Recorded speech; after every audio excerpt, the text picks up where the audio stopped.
others who would follow portrayed Black Americans as being foolish and inferior people and created the desirability of segregation in the minds of many Southerners, as well as Northerners. The words Jim Crow came to mean Black people, and also the effort to keep Blacks separate and segregated from the world of white people. Laws were written that said exactly what Black people could and could not do. In the South, slavery and segregation were legal. In the North, slavery wasn't legal, but there was still segregation. Now, let me show you how the government of the United States felt about Black men and Black women. Never mind that our Constitution said that all people were created equal. Chief Justice Roger B. Taney and most of the Supreme Court thought otherwise. Mr. Rivers, forward please to the year 1857 and St. Louis, Missouri. Let us meet Mr. Dred Scott and his family, all of whom are slaves.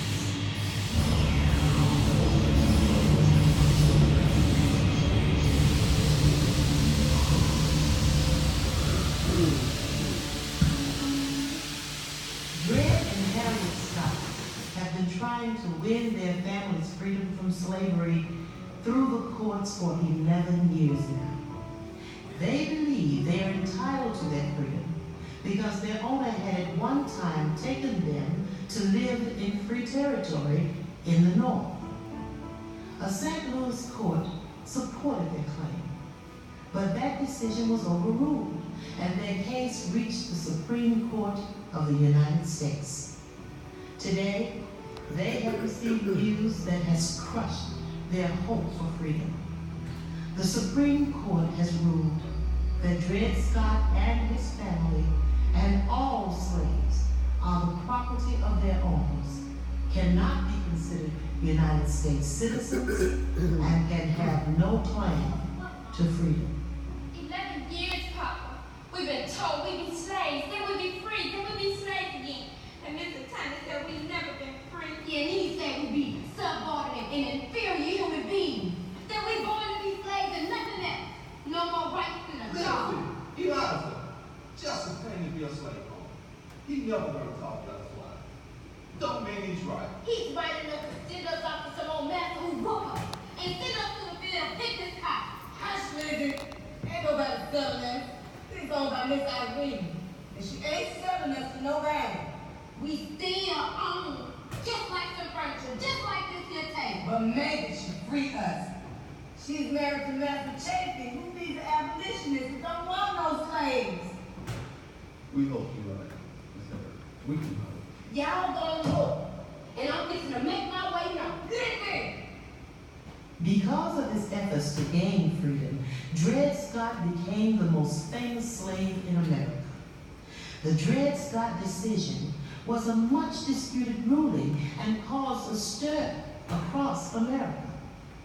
Northerners saw the decision as a way for slavery to spread into free states. Southerners saw the decision as reinforcing the idea of slavery, that African Americans were little more than property and didn't have rights as human beings. The controversy led almost directly to the Civil War. But there are other stories we should know as well. Let's go to Philadelphia, Pennsylvania, not long before the Civil War began.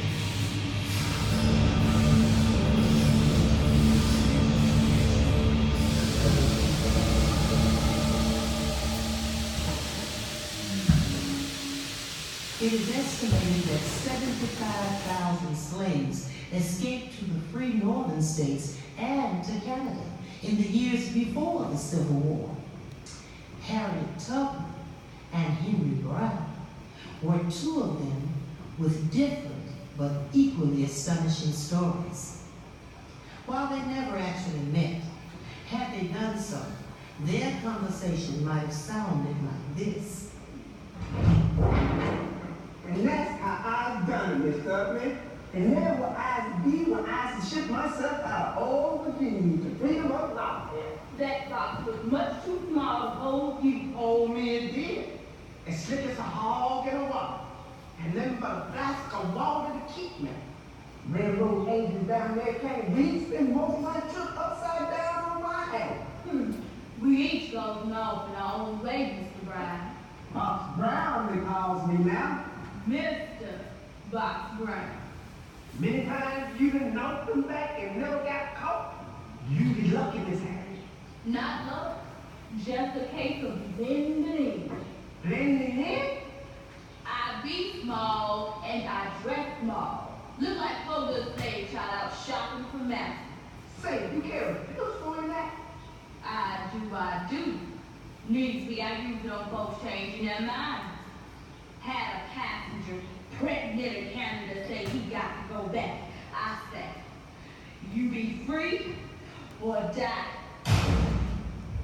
Soon enough, he decided he's ready to be free. First time I come along, I looked at my hands. Now I was free to see if I was the same person. And there was such glory over everything. The sun came up like gold through the trees and over the fields. And I felt like I was in heaven. Glory, glory be. Yes, indeed, Miss Tubman. Yes, indeed. Move along now, Mr. Ricketts. We have more stops to make.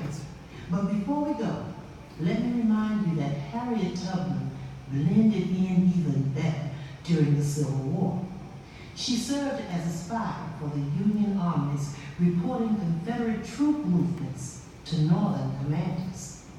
Now, for those of you who are a bit timid, make yourself brave, because we got a Civil War today.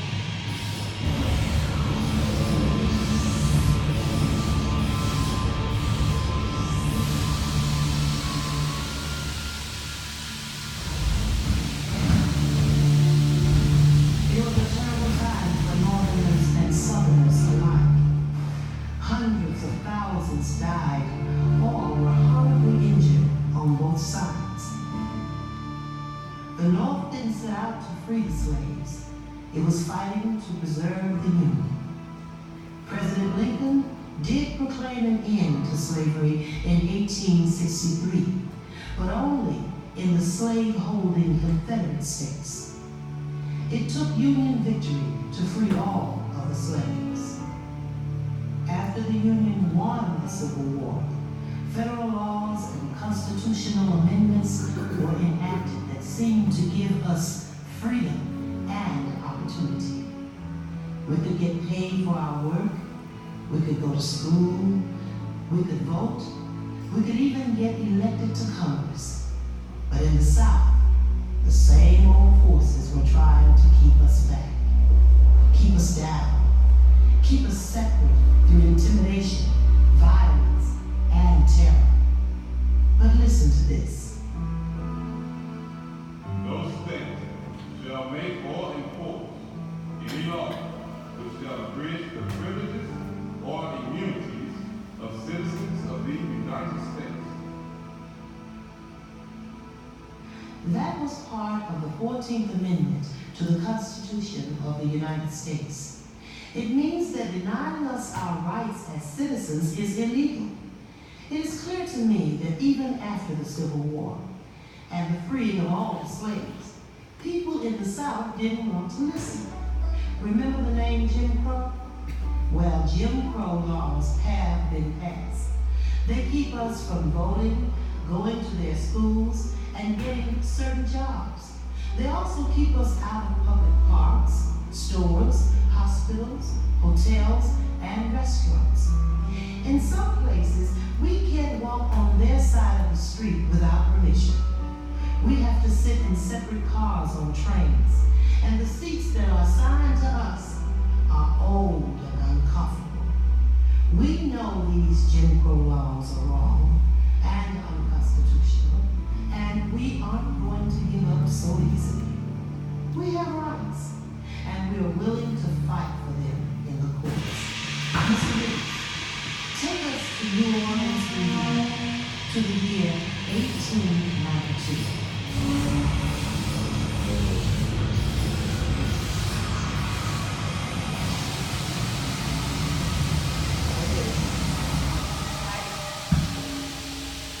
African-American traveler named Homer Plessy tested his civil rights by riding in a whites-only railroad car.